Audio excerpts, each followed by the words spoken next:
Ça coupe, non, le pandanus? Ça fait mal aux mains, non?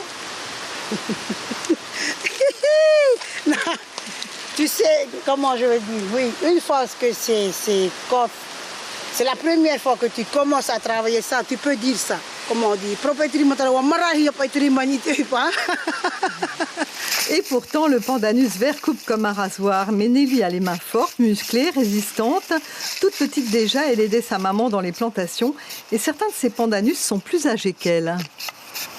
C'est les grands-parents de mon mari qui ont planté ces plantes-là. C'est eux qui ont commencé à travailler dessus. Alors nous, on n'a fait que de suivre leur travail.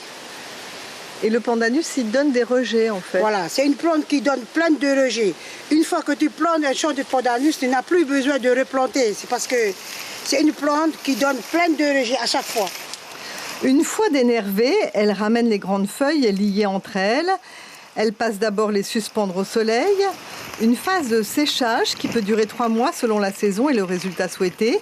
Dans la cour, elle nous montre les différentes teintes naturelles des feuilles de pandanus. D'autres subiront un traitement dans l'eau bouillante qui donnera encore plus de nuances si l'on utilise du savon de Marseille. Puis elle rentre dans son petit atelier et elle commence par la fabrication des pipitas, ces rouleaux qui peuvent contenir plus de 100 feuilles et qui se vendent à un prix dérisoire compte tenu du travail fourni. Et voilà, Brigitte, le travail sur les matara. C'est pas évident, mais c'est notre vie. On aime notre vie comme ça.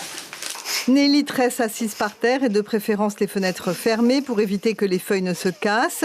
Et puis elle nous montre ce qu'elle sait faire, un éventail en quelques minutes au milieu des paniers qui lui ont demandé beaucoup plus de temps.